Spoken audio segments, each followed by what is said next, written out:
అందరికీ నమస్కారం. తెలుగు కథామాలికకు స్వాగతం. ఈనాటి మన కథ న్యాయం కోసం పిలుపు.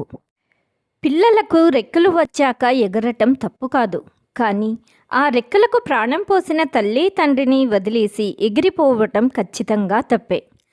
ఈరోజు మన కథ ఇలాంటి సంతానం ఉండటం కంటే అసలు సంతానం కలగకపోవటం మేలు అంటున్న ఓ తల్లి కథ. ఇక కథలోకి వెళ్దామా? ఈరోజు పుట్టినరోజు సందర్భంగా అమ్మవారి ఆలయానికి వెళ్ళి పూజ చేసి ఆలయం బయటికి వచ్చి అక్కడ మెట్ల మీద కూర్చొని ఉన్న బిచ్చగాళ్లకు ప్రసాదం పొట్లాలు పంచడం ప్రారంభించింది మహతి. ఆలయం ముందర ఒక కొత్త షెడ్డు నిర్మాణంలో ఉంది. ఆ షెడ్డు పక్కనే ఒక వృద్ధురాలు కూర్చొని ఉంది. ఆవిడకు కూడా ప్రసాదం పొట్లం ఇచ్చింది మహతి. ఆ వృద్ధురాలు మహతిని ఆశీర్వదించింది.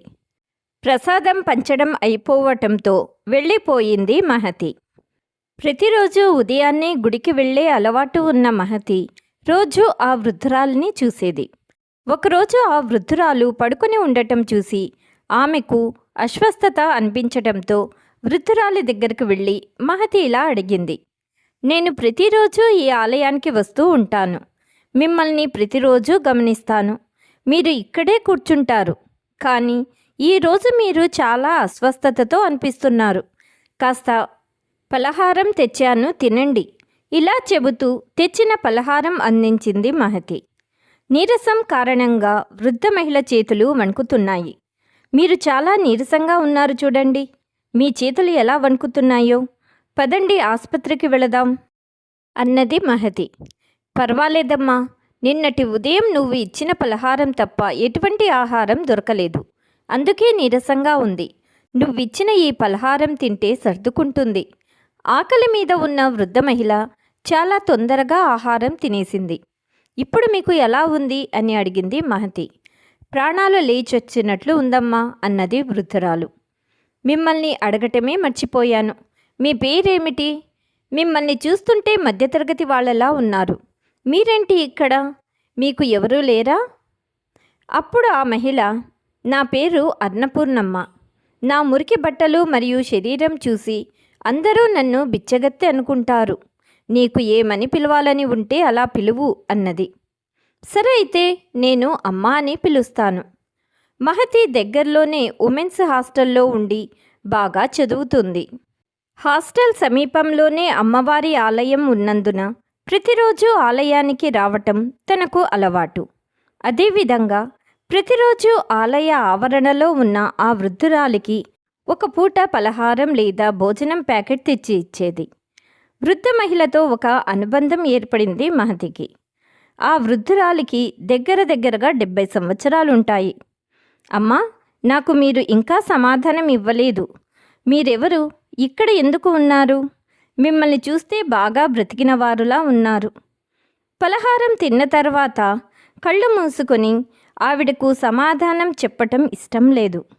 ఒక్కసారి కళ్ళు తెరిచి చూసి మళ్ళీ కళ్ళు మూసుకుంది. మహతికి కాలేజీ వెళ్ళే సమయం కావటంతో అక్కడి నుండి బయలుదేరి వెళ్ళిపోయింది.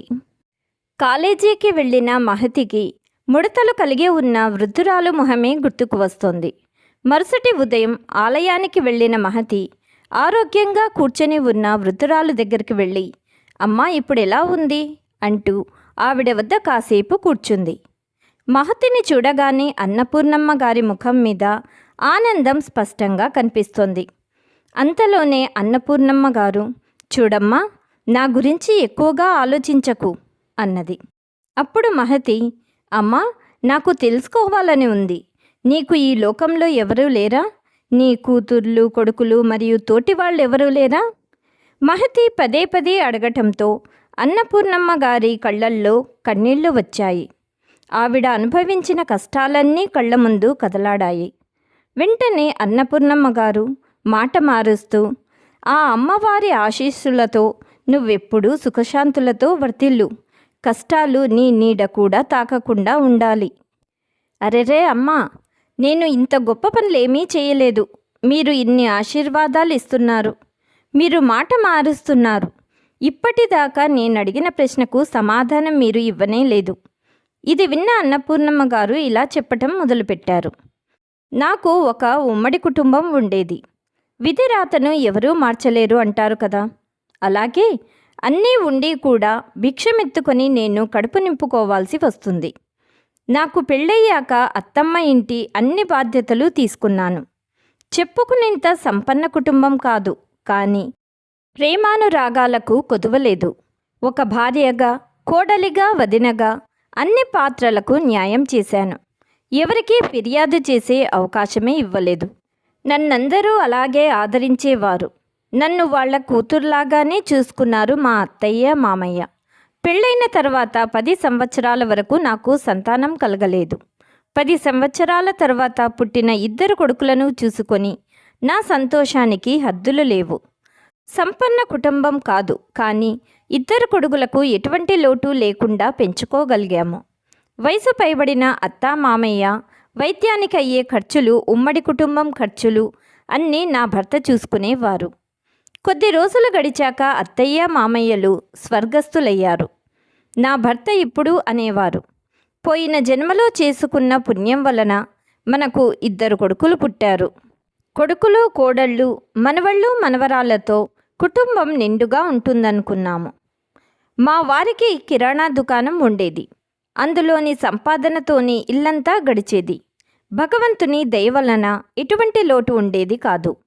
పెద్ద కొడుకు చదువులో బాగా రాణించాడు, కానీ షాపులో కూర్చోవటం ఇష్టం ఉండేది కాదు. అందుకే మా వారు కొడుకును చదివించటానికి ఆలోచించకుండా ఖర్చు పెట్టేవారు. చదువు నిమిత్తం దూరపు కాలేజీలకు పంపించి పెద్ద కాలేజీలో చేర్పించారు. అలా పెద్ద కొడుకు ఇంజనీరింగ్ పూర్తి చేశాడు, కానీ ఆ తర్వాత ఇంటికి రానే లేదు. ఒక పెద్దింటి అమ్మాయిని వివాహం చేసుకొని అక్కడే ఉండిపోయాడు. ఎంతో నమ్మకంతో వాడు తల్లి తండ్రిని ఆదుకుంటాడని పై చదువులు చదివించాము. కానీ ఇంత స్వార్థపరుడవుతాడని కలలో కూడా ఊహించలేదు అని కన్నీళ్లు పెట్టుకుంది. కానీ అమ్మా, నీ 2వ కొడుకు ఉన్నాడు కదా. 2వ కొడుకుకి పెద్దగా చదువు అబ్బలేదు, కానీ అందమైన ఛాయ కలిగి ఉండేవాడు. వయసు కారణంగా ఎక్కువ పని చేయలేకపోతున్నాను, నువ్వు షాప్ని చూసుకో అని మా వాడిని వాళ్ళ నాన్నగారు అడిగారు. అప్పుడు వాడు మా మాట వినలేదు, మమ్మల్ని నిలదీశాడు. ఇక్కడే ఉండి జీవితాంతం మీ సేవ చేయాలా అని అన్నాడు. అన్నయ్యను మంచి ఉన్నతమైన చదువులు చదివించి వాడిని వృద్ధిలోకి తీసుకొని వచ్చారు. కానీ నన్ను ఈ చిన్న పల్లెటూరులో కట్టిపడేయాలనుకుంటున్నారా అని చిన్న కొడుకు కూడా పట్టణానికి వెళ్ళిపోయాడు. వాడు కూడా ఇంటికి రావటం మెల్లమెల్లగా మానేశాడు. చిన్నబ్బాయి కూడా వాడి మనసుకి నచ్చిన అమ్మాయిని పెళ్లి చేసుకున్నాడు. తల్లి తండ్రిగా మమ్మల్ని పిలవనే లేదు. నేను నాకు నచ్చిన అమ్మాయిని పెళ్లి చేసుకున్నాను అని ఒకరోజు ఫోన్ చేసి చెప్పాడు. అప్పుడప్పుడు పండగలకి ఫోన్ చేసినా మాట్లాడేవాడే కాదు. రోజులు గడుస్తుండగా ఒకరోజు చిన్న కొడుకు స్నేహితుడు ఇంటికి వచ్చి, మీ చిన్న కొడుకు ముంబై వెళ్ళి మోడలింగ్ చేస్తూ బాగా సంపాదిస్తున్నాడు అని చెప్పాడు. ప్రపంచంలో నా కొడుకులిద్దరూ వారికి ఒక గుర్తింపు సాధించారు. కానీ ఎవరైతే ప్రపంచానికి వారిని పరిచయం చేసిందో ఆ తల్లిని ఇంటింటికి తిరిగి భిక్షం ఎత్తేలా చేశారు. కొడుకుల ఉదాసీనత నన్ను, నా భర్తను తీవ్ర మనోవేదనకు గురి చేసింది. నా భర్త కాలం గడిచే కొద్దీ శారీరకంగా కంటే మానసికంగా అనారోగ్యంతో బాధపడటం ప్రారంభించారు. పగలు మరియు రాత్రి తన కొడుకుల జ్ఞాపకాలలో మునిగిపోయారు. సమయానికి తినేవారు కాదు. క్రమంగా షాపుకు వెళ్ళడం కూడా మానేసి తన కొడుకుల ఫోటోలను చూస్తూ పగలు రాత్రి ఏడుస్తుండేవారు. ఒకరోజు నా భర్త పరిస్థితి చూడలేక నా కొడుకులిద్దరికీ ఫోన్ చేసి, మీ నాన్నగారి పరిస్థితి మరియు ఆరోగ్యం బాగాలేదు, రండి అని చెప్పాను. రాత్రి పగలు మిమ్మల్ని కలవరిస్తున్నారు, ఒకసారి వచ్చి మీ తండ్రి గారిని కలవండి, వారి మనసు కుదుట పడుతుందని అడిగాను. దానికి సమాధానంగా నా పెద్ద కొడుకు, అమ్మా, నువ్వేం మాట్లాడుతున్నావో నీకు తెలుసా? నేను ఇక్కడ ఎంత బిజీగా ఉంటాను. ఒకవేళ నేను 2 రోజుల పనిని వదిలి వచ్చినా నీకు తెలుసా నాకెంత నష్టం జరుగుతుందో? ఇప్పుడు నేను నాన్నగారిని కలవటం కోసం నన్ను నేను నష్టపరుచుకోవాలా? నేను అంత తెలివి తక్కువ వాడిని కాదు అన్నాడు. నాకసలు టైం లేదు. నా భార్య కూడా పనికి వెళ్తుంది కాబట్టి ఇంటిని పిల్లల్ని చూసుకోవాలంటూ ఫోన్ పెట్టేశాడు. ఒకరోజు కలలో కూడా నేను ఊహించనిది జరిగింది. ఇద్దరి కొడుకుల జ్ఞాపకాలతో లోకాన్ని వదిలి వెళ్ళిపోయారు మా వారు. నన్ను ఈ క్రూరమైన మనుషుల మధ్య వదిలి ఒంటరిదాన్ని చేసి వెళ్ళిపోయారు. ఇద్దరు కొడుకులు ఉండి కూడా తండ్రి అంత్యక్రియలకు ఒక్కరు కూడా రాలేదు. ఆ పని కూడా చుట్టుపక్కల వాళ్ళ సహాయంతో ముగించాను. ఇలాంటి రోజును చూడటానికేనా ఆ భగవంతుడు ఇద్దరు కొడుకులను ప్రసాదించాడు.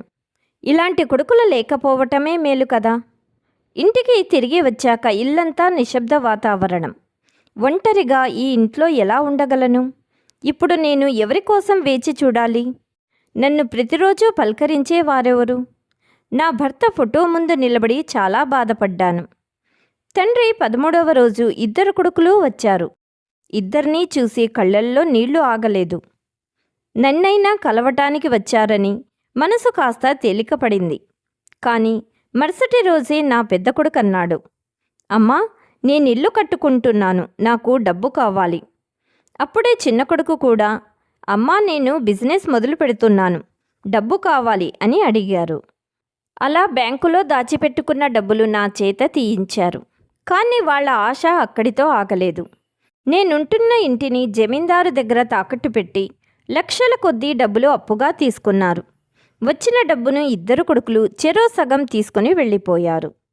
ఈ ముసలి తల్లి ఎలా డబ్బు తీర్చగలదు అని కూడా ఆలోచించలేదు. సంతానం కోసం ఎంతగా తపించాము మేము.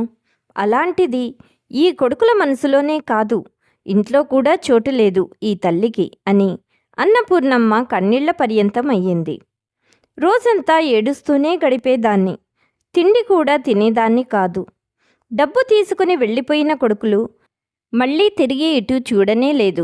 3 నెలలు గడిచిపోయాయి. ఒకరోజు ఇల్లు తాకట్టు పెట్టిన జమీందారు వచ్చి నాకు వడ్డీ ఇవ్వట్లేదు, అలాగని అసలు ఇవ్వట్లేదు, నెల రోజుల టైం ఇస్తున్నాను, నీ కొడుకుల దగ్గర నుండి డబ్బు తెచ్చిపెట్టు లేదా ఇల్లు ఖాళీ చేయి అన్నాడు. ఇద్దరు కొడుకులకు ఫోన్ చేసి విషయం చెప్పాను. వాళ్ళు మా వద్ద డబ్బు లేదని చెప్పారు. కానీ ఆత్మాభిమానం కలిగిన నేను ఇళ్లల్లో పని చేయటం మొదలుపెట్టాను. వచ్చిన డబ్బులు 1 నెల వడ్డీకి కూడా సరిపోలేదు. 1 నెల తర్వాత జమీందారు ఇద్దరు కొడుకులకు ఫోన్ చేసి పిలిపించాడు. డబ్బు కట్టలేక ఇల్లును అమ్మేద్దామని ఇద్దరూ నాతో బలవంతంగా వేలిముద్ర వేయించారు. ఇల్లును అమ్మేశారు. వచ్చిన డబ్బులు జమీందారుకు వడ్డీ చెల్లించి మిగతా డబ్బులు ఇద్దరు కొడుకులు తీసుకుని వెళ్తున్నప్పుడు వాళ్లను నేను ప్రాధేయపడ్డాను. నన్ను ఒంటరిగా వదిలి వెళ్ళిపోకండి. నేను ఈ వయసులో ఎక్కడ ఉండగలను? ఎలా కడుపు నింపుకోవాలి? ఇద్దరిలో ఒక్కరు కూడా నా మాట పట్టించుకోకుండా నన్ను పక్కకు తూసేసి వెళ్ళిపోయారు. ఒకరోజంతా నా ఇంటి ముందే నిలబడ్డాను. సరిగ్గా తిండి లేక నీరసంతో పడిపోయాను. చుట్టుపక్కల వాళ్ళు నన్ను గవర్నమెంట్ హాస్పిటల్లో జాయిన్ చేశారు. చావు బతుకుల మధ్య కుట్టుమిట్టాడుతున్న నన్ను చూడటానికి ఒక్క కొడుకు కూడా రాలేదు. దేవుడి దయ వలన నేను బ్రతికిపోయాను. హాస్పిటల్ నుండి బయటికి వచ్చాక నా భర్త ఫోటో మరియు 3 జతల బట్టలతో ఏదో బస్సు ఎక్కేశాను. ఇలా ఈ ఊరిలో బస్సు దిగాను. అటుగా వెళ్తున్న వారిని చూశాను. ఆలయం ముందు భోజనం ప్యాకెట్లు పంచుతున్నారు. చాలా ఆకలితో ఉన్న నేను కూడా ప్యాకెట్ తీసుకొని భోజనం చేశాను. ఇక అప్పటి నుండి నేను ఈ ఆలయంలోనే ఉంటున్నాను. అన్నపూర్ణమ్మ కథంతా మహతి తన ఫోన్లో వీడియో తీసుకుని ఇక ఏమీ మాట్లాడలేక కన్నీళ్లతో అక్కడి నుండి వెళ్ళిపోయింది. రూమ్కి వెళ్ళిన మహతి అమ్మా నాన్నకు వెంటనే ఫోన్ చేసి కారణం చెప్పకుండా చాలా ఏడ్చింది. కంగారు పడ్డ తల్లి తండ్రి శేఖరం శోభ వెంటనే బయలుదేరి కూతురు వద్దకు వచ్చారు. విషయం తెలుసుకున్న శేఖరం ఒకసారి వీడియో చూపించు అన్నాడు. ఫోన్లో వీడియో చూసిన శేఖరం ఈవిడను ఎక్కడో చూసినట్లు ఉంది అని వెంటనే ఆలయం వద్దకు బయలుదేరారు. అన్నపూర్ణమ్మ గారిని చూసిన శేఖరం గారికి కన్నీళ్లు ఆగట్లేదు. అన్నపూర్ణమ్మ గారు, మీరేంటి ఇక్కడ? ఈ మాట తండ్రి నోట విన్న మహతి ఆశ్చర్యపోయింది. చిన్నప్పుడు మేము కంచర్ల అనే చిన్న పల్లెటూరులో ఉండేవాళ్ళమని చెప్పాను కదా, అక్కడ మా ఇంటి పక్కనే అన్నపూర్ణమ్మ గారు ఉండేవారు. మా అమ్మగారికి ప్రాణ స్నేహితురాలు ఈవిడ. నన్ను చాలా ప్రేమగా చూసుకునేవారు. కానీ తాతయ్య ఉద్యోగ నిమిత్తం పట్టణానికి వచ్చాక అన్నపూర్ణమ్మ గారిని కలవలేకపోయాను. శేఖరం అన్నపూర్ణమ్మ గారి దగ్గరగా వెళ్ళి ఆవిడ చెయ్యి పట్టుకొని, అమ్మా, నన్ను గుర్తుపట్టావా? శ్యామల కొడుకును నేను. చిన్నప్పుడు నిన్ను బాగా సతాయించేవాడిని. కంచర్లలో మీ ఇంటి పక్కనే ఉండేవాడిని అన్నాడు. కాసేపు పరిశీలనగా చూసిన అన్నపూర్ణమ్మ, ఎలా ఉన్నావు శేఖరం అని అడిగింది. గుర్తుపట్టి అన్నపూర్ణమ్మ గారిని వెంటనే ఇంటికి తీసుకొని వెళ్ళి నీరసంగా ఉన్న అన్నపూర్ణమ్మ గారికి వైద్యం చేయించాడు. తొందరగానే ఆవిడ కోలుకుంది. ఒకరోజు మహతి ఒక పేపర్ తీసుకొని వచ్చి, అమ్మా, నువ్వు ఇలా నిశ్శబ్దంగా ఉండకూడదు. నీ హక్కుల గురించి నీ కొడుకుల మీద కేసు వేయాలి అన్నది. లేదు మహతి, నేను నా కొడుకులపై ఎలా కేసు వేయగలను? వెంటనే శేఖర్ అన్నాడు, అమ్మా, ఈ హక్కు డబ్బు గురించి పోరాడటం అని కాదు, నీ ఆత్మాభిమానం కోసం పోరాడాలి. నా కళ్ళతో నేను చూశాను మీరు ఎన్ని త్యాగాలు చేసి మీ కొడుకులను పెంచారు. మీ హక్కు గురించి మీరు ఈ చేసే పోరాటమే వేరొకరికి స్ఫూర్తిని నింపుతుంది. అలాగే తల్లి తండ్రిని వృద్ధాప్యంలో చూసుకొని పిల్లలకు తెలిసి వస్తుంది ఇలా చేయడం తప్పు అని అన్నాడు. శేఖర్ చెప్పటంతో అన్నపూర్ణమ్మ గారు కేసు వేశారు. ఇద్దరు కొడుకులు నోటీసులు వెళ్ళాయి. ఇద్దరికీ షాక్ తగిలినట్టుగా అయ్యింది. అన్నయ్యకు ఫోన్ చేసిన చిన్న కొడుకు, అన్నయ్య, అమ్మ మరణించింది కదా, మరి ఈ నోటీసులు ఎవరు పంపారు? అమ్మ ఇంటి ముందు పడిపోయిన రోజు నీ స్నేహితుడు నీకు పంపిన వీడియోని నాకు షేర్ చేశావు కదా, మరణించాక కూడా ఎవరైనా బ్రతికి వస్తారా? ఏం మాట్లాడుతున్నావు నువ్వు అన్నాడు పెద్ద కొడుకు. కోర్టుకు వెళ్ళి చూస్తేనే తెలుస్తుంది ఈ నోటీసులు ఎవరు పంపారో. కొడుకులిద్దరూ ఇంటిని అమ్మేసి వెళ్ళిపోయాక ఒకరోజు అంతా ఇంటి ఎదుట నిలిచి సొమ్మసిల్లి పడిపోయిన అన్నపూర్ణమ్మను వీడియో తీసి చిన్న కొడుకుకు తన ఫ్రెండ్ పంపించినప్పుడు ఇద్దరి కొడుకులు వారి తల్లి మరణించిందని అనుకున్నారు. 2 రోజుల తర్వాత ఇద్దరు కొడుకులు కోర్టుకు హాజరయ్యారు. తల్లిని చూసి ఇద్దరు కొడుకులకు కాళ్ల కింద నేల స్తంభించినట్లయింది. ఇద్దరు కొడుకులను చాలా రోజుల తర్వాత చూసిన అన్నపూర్ణమ్మకు వెంటనే వారి దగ్గరకు వెళ్ళి హత్తుకోవాలనిపించింది. కానీ తన భర్త పట్ల తన పట్ల వారు చేసిన క్రూరత్వం ఆమెను ఆపేసింది. అప్పుడే పెద్ద కొడుకు కోపంగా, నీకు సిగ్గులేదా? కన్న కొడుకులపైన కేసు వేశావు. డబ్బు కావాలంటే అడుక్కుంటే ఇచ్చేసేవాడినే కదా అన్నాడు. అప్పుడే చిన్న కొడుకు, డబ్బు మీద అంత ఆశ ఉంటే ఇళ్లల్లో పని చేసుకోవచ్చు కదా, ఇలా మా పరువు తీయటం ఎందుకు అన్నాడు. అన్నపూర్ణమ్మ గారు మౌనంగా ఉండలేకపోయారు. కొడుకుల దగ్గరకు వెళ్ళి ఇద్దరి చెంపలు పగలగొట్టింది. మీ నాన్నగారికి అంత్యక్రియలు కూడా చేయడానికి రాని కొడుకులు, ఇంటి నుండి అమ్మను గెంటేసిన కొడుకులు, మీరు పరువు గురించి మాట్లాడుతున్నారా? మీరు ఆయా రంగాలలో ఎంతో అభివృద్ధి చెందారు, పేరు ప్రఖ్యాతలు సంపాదించారు. కానీ ఆ పేరు ప్రఖ్యాతలు దేనికి పనికి వస్తాయి? కన్న తల్లిదండ్రులను గౌరవించలేని సంతానం ఉండటం కంటే అసలు సంతానం కలగకపోవటమే మంచిది. మీరు చేసిన పనులకు సిగ్గుపడండి. ఈరోజు కాకపోతే రేపు మీరు చేసిన పనులకు ఖచ్చితంగా శిక్ష పడుతుంది. జడ్జి కొడుకులిద్దరినీ మరియు అమ్మని లోపలికి పిలిచారు. మహతి కూడా అమ్మతో పాటు లోపలికి వెళ్ళింది. అంతా విన్న తర్వాత జడ్జి తీర్పు ఇలా ఇచ్చాడు. 1వ తారీఖుకంతా కొడుకులిద్దరూ తల్లికి నిర్దేశించిన డబ్బులు చెల్లించాలి మరియు కొడుకులిద్దరూ వంతుల వారీగా ఇంటి డబ్బు మొత్తం చెల్లిస్తారు.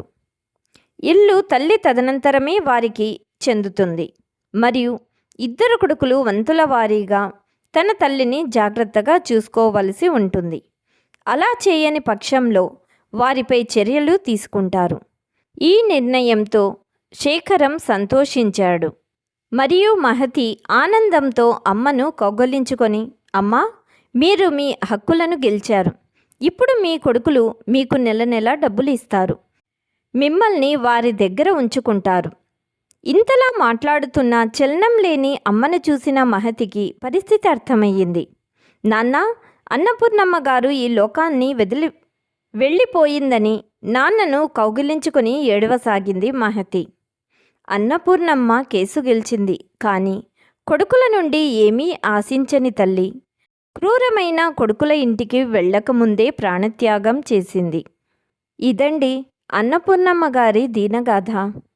కథ మీకు నచ్చినట్లయితే మీ అభిప్రాయాలను కామెంట్ రూపంలో తెలియచేయండి. ఇలాంటి మరిన్ని కథలను వినాలంటే please like, share and subscribe Telugu Kathamalika. Thank you.